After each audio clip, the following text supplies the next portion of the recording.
Hello dear students, कैसे हैं आप सब लोग। हाजिर हैं आज पैसिव वॉइस से संबंधित एक नया वीडियो लेकर के। बहुत ही इंटरेस्टिंग वीडियो होने वाला है और बहुत ही इम्पोर्टेंट है बोर्ड एग्जामिनेशन के पॉइंट ऑफ व्यू से। तो आज हम स्टडी करने जा रहे हैं पास्ट इंडेफिनिट टेंस। इससे पहले हमने प्रेजेंट के 3 टेंस पैसे में बदलना सीखे थे, present indefinite, present continuous and present perfect tense. Present का जो चौथा टेंस है प्रेजेंट परफेक्ट कॉन्टिन्यूअस, वो पैसे में नहीं बदला जा सकता है। और परफेक्ट कॉन्टिन्यूअस के तीनों टेंस, चाहे वो प्रेजेंट परफेक्ट कॉन्टिन्यूअस हो, पास्ट परफेक्ट कॉन्टिन्यूअस हो अथवा फ्यूचर परफेक्ट कॉन्टिन्यूअस हो या फ्यूचर कॉन्टिन्यूअस, ये इतने 4 टेंस जो है वो पैसे में नहीं बदले जा सकते। तो आइए देखते हैं पास्ट इंडेफिनिट टेंस को पैसे में बदलने का फॉर्मूला। तो पास्ट इंडेफिनिट को पैसे में बदलने का रूल होता है, सबसे पहले ऑब्जेक्ट हेल्पिंग वर्ब के रूप में हम वॉच या वर्क का यूज करेंगे, वर्ब की थर्ड फॉर्म लगाएंगे और बाई लगा करके सब्जेक्ट का प्रयोग करेंगे। आइए स्टूडेंट्स पहले जानते हैं कि जो पास्ट इंडेफिनिट का वाक्य लिखा होगा जिसे हमें पैसे में बदलना है उसको पहचानेंगे कैसे। जो पहचान होगी, विदाउट हेल्पिंग वर्ब, वर्ब की सेकंड फॉर्म दी हो, जैसा कि यहाँ देखिए boys broke this chair, break broke broken, तो ब्रोक दिस चेयर ये सेकंड फॉर्म दी है, इससे हमने पहचान लिया कि ये पास्ट इंडेफिनिट टेंस है। या फिर कुछ टेंस ऐसे होते, कुछ वर्ब्स ऐसी होती हैं जिनकी तीनों फॉर्म्स एक सी होती है, जैसे आई रीड, तो यहाँ पर रीड अगर कोई बोलेगा रेड तब तो तुम पहचान जाओ कि ये सेकंड फॉर्म है, लेकिन यहाँ तो लिखा हुआ है रीड, तो हम कैसे पहचानें कि ये फर्स्ट फॉर्म है या सेकंड फॉर्म है या थर्ड फॉर्म है। तो स्टूडेंट्स देखिए रीड की तीनों फॉर्म एक सी होती हैं। तो मैंने बताया था कि अगर विदाउट हेल्पिंग वर्ब अगर ये लिखा है तो या तो फर्स्ट फॉर्म हो सकती है या फिर ये हो सकती है सेकंड फॉर्म। लेकिन यहाँ से भी अगर प्रेजेंट इंडेफिनिट होता तो वर्ब में ऐसे यस तो लगता नहीं, क्योंकि आई प्लूरल नंबर है तो भी रीड लिखा जाता। पास्ट इंडेफिनिट है तब भी। अब हमारे पास 2 ऑप्शन है कि इसे हम प्रेजेंट इंडेफिनिट का माने या पास्ट इंडेफिनिट का। तो यहाँ पर बहुत बड़ा कंफ्यूजन हो सकता है कि ये प्रेजेंट इंडेफिनिट का वाक्य है या पास्ट इंडेफिनिट, क्योंकि यहाँ से तो पता चल नहीं रहा। अगर ये आई को प्लूरल मानते हैं तो रीड ही लिखा जाएगा प्रेजेंट इंडेफिनिट में, और अगर ये सेकंड फॉर्म मानते हैं तो ये हो गया पास्ट इंडेफिनिट, अगर इसे फर्स्ट फॉर्म मानते हैं तो ये हो गया प्रेजेंट इंडेफिनिट, अगर इसे हम सेकंड फॉर्म मानते हैं तो ये हो गया पास्ट इंडेफिनिट। थर्ड फॉर्म ये हो नहीं सकती, क्योंकि third form without helping verb कभी भी यूज नहीं होती है। तो ये चीज हमें यहाँ से क्लियर नहीं हो रही, तो इसको पहचानेंगे हम यहाँ से। यस्टरडे यानी कि बीता हुआ समय, यहाँ पर बात हो रही है बीते हुए कल की, तो इस वजह से हमें पता चल रहा है कि ये पास्ट इंडेफिनिट है। यहाँ यस्टरडे ना होकर के लास्ट डे दिया होता, लास्ट ईयर दिया होता, लास्ट मंथ दिया होता, तो भी ये पास्ट का ही होता। तो देखें एग्जाम्पल से, boys broke this chair, object हमें प्राप्त हो गया दिस चेयर। दिस चेयर के साथ हम वॉज वर्ब में से एक लगाएंगे, सिंगुलर नंबर है, वॉज लग गया, वॉज। ब्रोक की थर्ड फॉर्म क्या आ गई, ब्रोकन बाई बॉयज, तो this chair was broken by boys. दूसरा example, I read this novel yesterday, तो दिस नॉवेल ऑब्जेक्ट हो गया, यहाँ पर ले आए आई की जगह पर दिस नॉवेल, सिंगुलर है, वॉज लगा दिया, रीड की थर्ड फॉर्म कर दी रेड बाई मी यस्टरडे। ये बाई मी हम लास्ट में भी लिख सकते हैं, यस्टरडे बाई मी। नेगेटिव में स्टूडेंट्स ऑब्जेक्ट वॉज वर्ब के बाद नॉट आ जाएगा, वर्ब की थर्ड फॉर्म बाई लगा के सब्जेक्ट, ये फॉर्मूला वही रहेगा, बस वॉज वर्ब के बाद यहाँ पर नॉट और ऐड कर दिया जाएगा। एग्जाम्पल देखें, Monica did not give me an English book. Students यहाँ पर 2 ऑब्जेक्ट हैं, एक मी ऑब्जेक्ट है, एक एन इंग्लिश बुक ऑब्जेक्ट है। कोई सा भी एक ऑब्जेक्ट हम ले सकते हैं।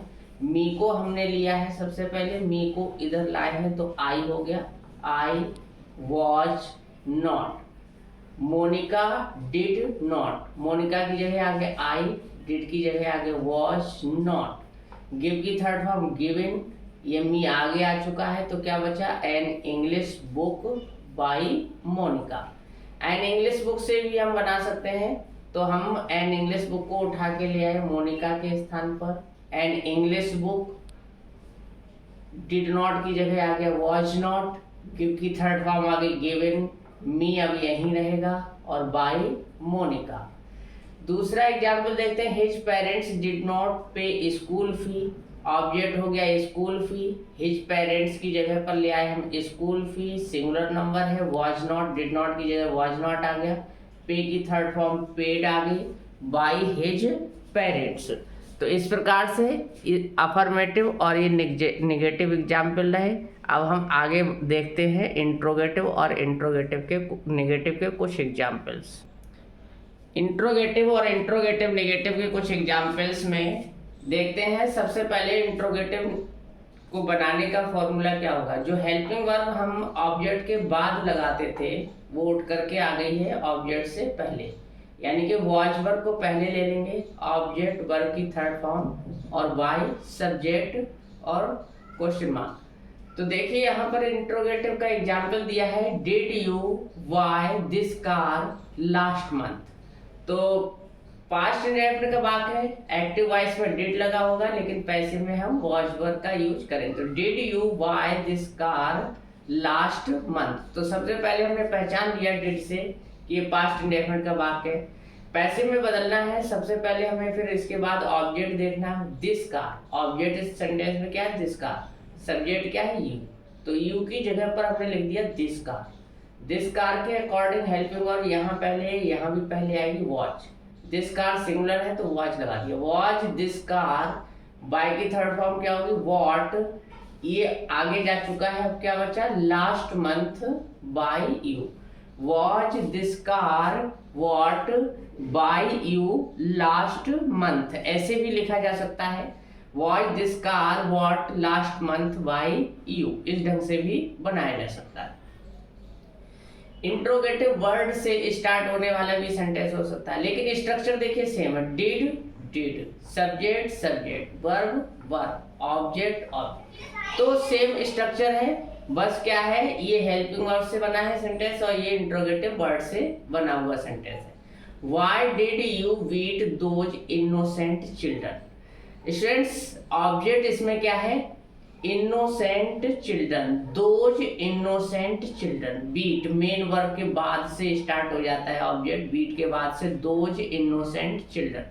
ऑब्जेक्ट तो इसमें चिल्ड्रन ही है, लेकिन चिल्ड्रन का एडजेक्टिव क्या है, चिल्ड्रन की विशेषता क्या, वो इनोसेंट है, निर्दोष है। तो दोज इनोसेंट चिल्ड्रन, इसको हमने किसकी जगह लिख दिया, सब्जेक्ट यू की जगह, यू की जगह हमने लिख दिया दोज इनोसेंट चिल्ड्रन। अब यू से पहले डिड दिया है तो यहाँ भी वॉच वर्ब में से एक आ गया, और शुरुआत में वाई दिया है तो यहाँ भी वाई, वाई की जगह पे वाई लग गया, डिड की जगह पे वर लगा, और यू की जगह पर दोज इनोसेंट चिल्ड्रन। अब अगला नंबर है बीट, तो बीट की थर्ड फॉर्म ने क्या कर दी, बीटेन। ये वर्ड आगे जा चुका है, लास्ट में लिख दिया हमने वाई यू। यहाँ पर वर्ड जो हमने यूज किया है वो इनोसेंट चिल्ड्रन, यानी कि प्लुरल नंबर है, ऑब्जेक्ट का नंबर देख करके हमने यूज किया। आइए देखते हैं इंट्रोगेटिव वर्ड, इंट्रोगेटिव नेगेटिव के कुछ एग्जांपल्स। तो रूल होगा was verb, object not, verb की third form by subject. Did she not sing a sweet song, तो सब्जेक्ट सी हो गया, ऑब्जेक्ट अ स्वीट सॉन्ग हो गया, तो सी के स्थान पर हमने लिख दिया अ स्वीट सॉन्ग, और डिड के स्थान पर आ गया वॉज अ स्वीट सॉन्ग। अब अगला नंबर होगा नॉट, सी, सी के बाद क्या है नॉट, तो सी की जगह पे अ स्वीट सॉन्ग आ गया, तो नॉट की जगह पे नॉट आ गया। संग वर्ब की थर्ड फॉर्म लगा दी by her, was a sweet song not sung by her. अब देखिए ये इंट्रोगेटिव वर्ड से स्टार्ट है, दो सेंटेंस हमने दिए हैं, एक वाई से स्टार्ट होने वाला सेंटेंस है और एक हु से स्टार्ट होने वाला सेंटेंस है। ये दो एग्जाम्पल अलग अलग ढंग से पैसे में चेंज किए जाएंगे, तो इनके स्ट्रक्चर में थोड़ा सा डिफरेंस होता है। वाई डिड यू नॉट, बात हम करते हैं interrogative word, helping verb, subject not, लेकिन यहाँ पर interrogative word, helping verb, subject नहीं दिया स्टूडेंट, सब्जेक्ट नहीं दिया, उसके बाद क्या आ गया नॉट। डिड वाले में देखिए, वाई वाले में हम देख सकते हैं कि वाई वाले में डिड के बाद यू दिया है, फिर नॉट आया है, लेकिन हु वाले में डिड के बाद कोई नाउन या प्रोनाउन नहीं दिया है, डायरेक्ट नॉट आ गया है। इससे अंतर पड़ता है बनाने में, क्योंकि हु वाले सेंटेंस में सब्जेक्ट नहीं दिया होता है, हु खुद सब्जेक्ट का काम करता है। तो स्टूडेंट्स, जैसे इस सेंटेंस को अगर हम बनाएंगे, पहले 3 नंबर देखें फिर 2 नंबर देखें। वाई डिड यू नॉट, तो यू की जगह पे हमने क्या लिख दिया, होमवर्क। ऑब्जेक्ट इसमें क्या है, homework. Why did you not completed homework, तो होमवर्क हमने किसकी जगह लिख दिया, सब्जेक्ट की जगह। सब्जेक्ट हमारा क्या है, यू, यू की जगह आ गया होमवर्क। डिड की जगह आ गया वॉज, वाई की जगह आ गया वाई। तो वाई वॉज होमवर्क, नॉट की जगह आ गया नॉट कंप्लीटेड वाई यू। यहाँ पे स्टूडेंट्स कंप्लीट होगा क्योंकि फर्स्ट फॉर्म आती है डिड के साथ। तो why was homework not completed by you. अब वो वाले सेंटेंस में हमें क्या करना होता है, सब्जेक्ट की जगह ढूंढ लेनी होती है स्टूडेंट्स। जैसे कि help, interrogative word, helping verb, interrogative word, helping verb, subject. क्योंकि ऑब्जेक्ट जो हम लिखेंगे वो सब्जेक्ट की जगह पर ही लिखेंगे, तो हम इसमें सब्जेक्ट की जगह ढूंढ लेते हैं, क्योंकि सब्जेक्ट दिया तो नहीं होता, लेकिन सब्जेक्ट की जगह पर ही तो हम ऑब्जेक्ट लिखेंगे। तो ये इंट्रोगेटिव वर्ड हो गया, ये हेल्पिंग वर्ब हो गई, ये सब्जेक्ट की जगह, ये छोटा सा जो एरो हमने लगाया ये सब्जेक्ट की जगह होगी। तो इस सब्जेक्ट की जगह पे हम ऑब्जेक्ट लिखते हैं होमवर्क। तो ये होमवर्क हमने लिख दिया है यहाँ पर, ये इसकी जगह पर होमवर्क। अब यहाँ देखिए, इससे पहले दिया डिड, तो होमवर्क से पहले आ गया वॉच, और हु की जगह आता है स्टूडेंट्स बाई हु। जो भी सेंटेंस हु से स्टार्ट होगा उसको जब हम पैसे में बदलेंगे तो हु की जगह लगा देंगे बाई हु। तो हु की जगह आ गया बाई हुम, हेल्पिंग वर्ब की जगह आ गई हेल्पिंग वर्ब, ये सब्जेक्ट की जगह थी तो सब्जेक्ट की जगह पे आ गया होमवर्क। अब आया नॉट और कंप्लीटेड, और इसमें बाई सब्जेक्ट नहीं लगेगा, तो इसमें बाई सब्जेक्ट हम नहीं लगाएंगे। यहाँ भी कंप्लीट शब्द यूज होगा। तो who did not complete homework, by whom was homework not completed. Students, जैसा कि हमें पता है कि ये वाई हुम क्यों लगाया गया, सब में इंट्रोगेटिव वर्ड जो का त्यों लिख दिया था, वाई लिखा है तो यहाँ वाई लिखा, तो यहाँ हु लिखा है, यहाँ हुम क्यों लिखा गया वाई हुम। स्टूडेंट्स, ये सब्जेक्ट का काम करता है, ये एक रिलेटिव प्रोनाउन होता है। तो जिस प्रकार से किसी भी प्रोनाउन को हम जब ऑब्जेक्ट बनाते हैं तो उसका ऑब्जेक्टिव केस लगाते हैं, जैसे आई, आई को अगर हम बाई के बाद लिखते हैं तो बाई मी हो जाता है। उसी प्रकार से हु का ऑब्जेक्टिव केस हुम होता है, तो हु को जब हम ऑब्जेक्ट बनाते हैं तो वो बाई हुम हो जाता है। इसलिए हु की जगह पे हम बाई हुम का प्रयोग करते हैं, और लास्ट में बाई सब्जेक्ट इसमें नहीं लगता है। क्यों नहीं लगता है, क्योंकि इसमें कोई एक्स्ट्रा अलग से सब्जेक्ट नहीं दिया होता है, हु खुद वाक्य में सब्जेक्ट का कार्य करता है। तो आशा करते हैं ये वीडियो आप लोगों को पसंद आया होगा, और इसको डीपली आप लोगों ने देखा है तो इसे देख लें, और समझ में आया है बढ़िया से, अच्छा लगा है तो अपने दोस्तों तक इसे शेयर करना ना भूलें, चैनल को सब्सक्राइब करना ना भूलें। Thank you for watching this video.